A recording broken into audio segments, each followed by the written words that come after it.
What's good? What's good, everybody? Welcome back to another episode of the Urban Platform Speaks. Make sure to like and subscribe as you tune into the channel and check out the content.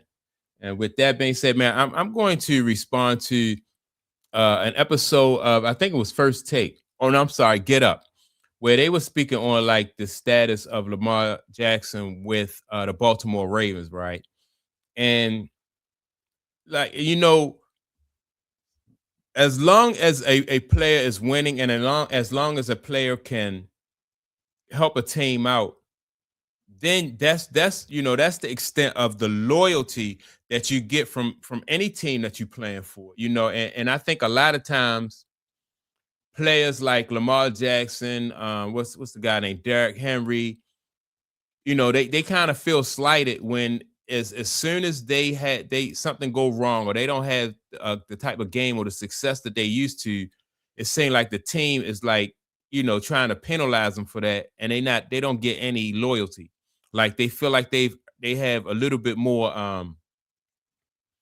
what I say equity when it comes to like I at least earn the right to give me some grace, because of what I've done for the team. Whereas though they'll say like the coach, and you're gonna hear one guy here, Bart Scott, say that John Harbaugh has earned that for the Ravens, like he's earned the right to go out the way he wants to.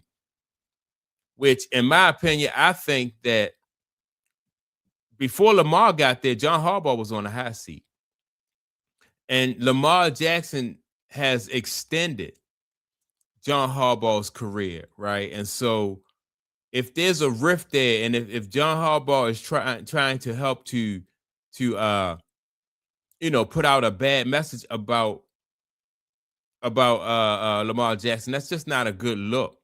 And that's probably why Lamar Jackson might want out of he might feel like he want out of Baltimore because he feel like there's no loyalty there, right? So let me play what Bart Scott and these guys from Get Up say about the situation with Lamar Jackson. Then I'm gonna give my input. Also, Ryan Clark is in here. And Ryan Clark he has some things to say too that I want to comment on. And it's the Baltimore, where it looks like the Ravens will be without Lamar Jackson for Saturday's game against the Packers. Jackson is listed as doubtful because that back injury he suffered against New England. It's been an eventful week there in Baltimore. Baltimore's Sun reported that Jackson has fallen asleep in team meetings. John Harbaugh has, quote, become tired of the two-time NFL MVP. Harbaugh responded to the report saying he's never seen this type of behavior from Lamar Jackson. So, Bart, I know you spent, 7 years? See, and that's one thing I don't like is to, like, if you're tired of a player, like, why say that publicly? That's, and I just said the same thing about like JJ Redick. People wanted JJ Redick. He gave his press conference. People wanted him to name whoever he thought was not putting up tough defense, right? Publicly. And I think JJ Redick did the right thing. I think that don't call your players out publicly, but I think he said enough. He doesn't like the way his team played, and he don't have to publicly say, well, it was LeBron or it was Luka. Just do that in private. Same thing with John Harbaugh. Like when you start throwing people under the bus, then players start to question your loyalty. And John Harbaugh has been in the league long enough where as though he should know that, like, for players, loyalty is very important. And as soon as a player don't trust a coach or trust the team, then it's that relationship is fractured and it's hard to repair that. So let me get back to what the panel is saying about this guy, Lamar Jackson. Here in Baltimore. What do you make of what's happening there with Lamar and the Ravens? I mean, I don't know. I think maybe they're at the crossroad. I know Lamar Jackson is going to come up on a new contract extension. They have to figure out. I can't see a world after so many years of this organization trying to find a franchise quarterback to have one so talented, a two-time MVP. You figure out a way to make it work. Now, the question is John Harbaugh going to be there? Much like Mike Tomlin, I think it's up to John Harbaugh to decide if he wants to move on or if he wants to stay. I think he's earned that right, one of the winningest coaches in that franchise history. But I think the biggest failure, there. See what he says. He said that John Harbaugh earned the right. But like I said, if John Harbaugh he's not really coaching Lamar Jackson. He's benefiting from Lamar Jackson's natural abilities. He's benefiting from Lamar Jackson's talent. And it's not like Lamar Jackson has gotten to the Baltimore Ravens, and because he's under John Harbaugh's tutelage, he's gotten better. The team is benefiting. Lamar Jackson, in my opinion, I don't think he's gotten better as a quarterback with the Ravens. I even think that Lamar Jackson's skills, because his physical skills are starting to decline because of the injuries and the beating that he's taking. So, John Harbaugh has just been along for the ride. They finally got Lamar Jackson weapons, so we can't make that excuse for Lamar. The Ravens and the whole organization has come up short. But I think the biggest disconnect is they've lost their identity. We know we think about brands and we think about organizations. We think about the Steelers. We know exactly what we think about. Even though Ben Roethlisberger's first ballot Hall of Famer, Terry Bradshaw's first ballot Hall of Famer. When you think about the Baltimore Ravens, you think about defense. And specifically, you think about pass rushers. Whether you want to talk about Peter Bowyer, you want to go Terrell Suggs, you want to go to Elvis Dumerville, they found ways to supplement guys that they couldn't draft. The biggest misstep is the fact that they messed up on Oweh or Jobu, and they had to trade him to try and get a safety to bring down Kyle Hamilton to the box because they have failed another position, which is the weak side linebacker that has been an underrated position there. I was once that person, Ed Hartwell, Jamie Sharper, and all those guys, right? So they missed on the defensive side of the ball. Until they get back to that identity, ain't no good gonna happen to them. But all right, so I agree with that. Ever since Ray Lewis and Ed Reed has left the Baltimore Ravens, like they haven't really been able to put together a really good defense, in my opinion. Like the media will come on and they'll say, well, the Ravens have a top this defense and a top that. Their defense, if you're watching and you're judging for yourself, you're not gonna fall for that. They don't, in my opinion, like once those guys, Ed Reed, Terrell Suggs, and Ray Lewis, once they left, they haven't been the same on defense, man. Not at the linebacker position, not at the cornerback position, not even with their pass rushes. Like now, the Ravens, they number one, can't stop the run, and then number two, they don't even put pressure on the quarterback. So and this is not just this year. They're so they've been just kind of hyping up what they had, but it's never really been the same since those guys left. Those Super Bowl guys, Ed Reed, Terrell Suggs, and Ray Lewis left. So John Harbaugh, man, as a coach, people saying, he's just been along for the ride. He's not Andy Reid. He come from the Andy Reid tree, but he's not Andy Reid.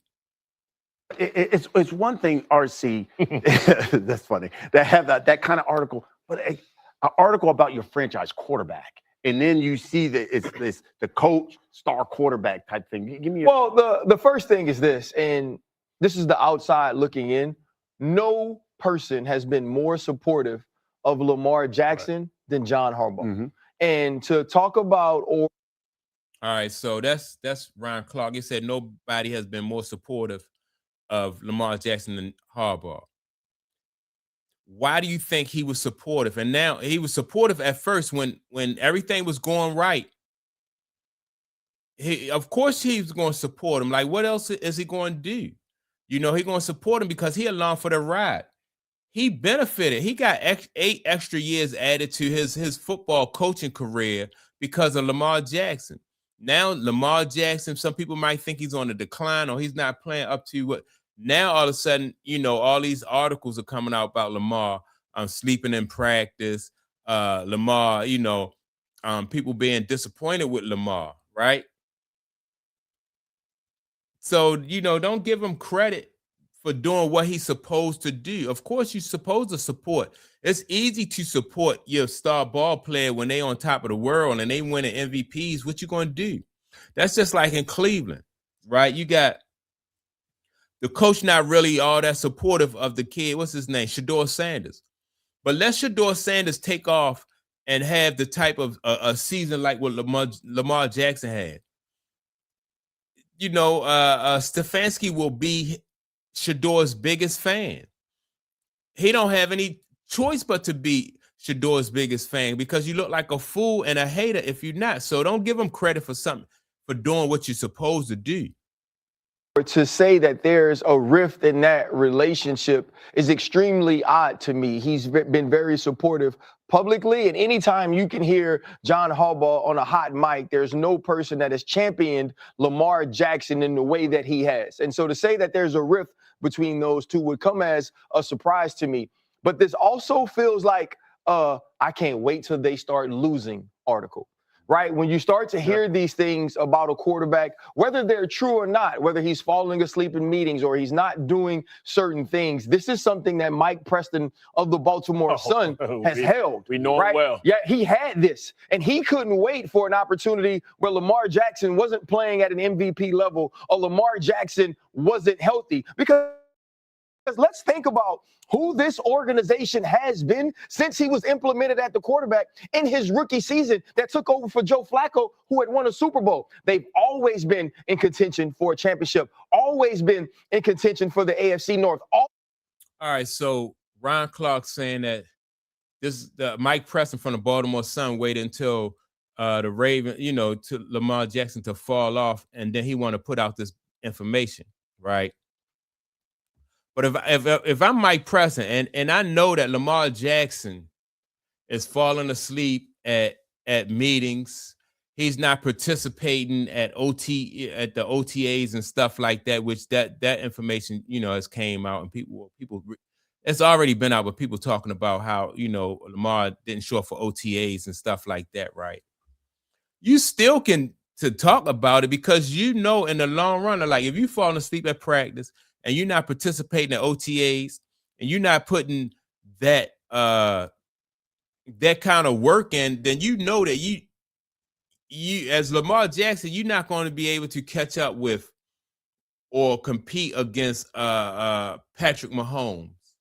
When Patrick Mahomes is practicing year round, working out with wide receivers, and he's showing up to OTAs, and he not falling asleep in meetings, then you could talk on, you can still speak on that. You don't want to wait.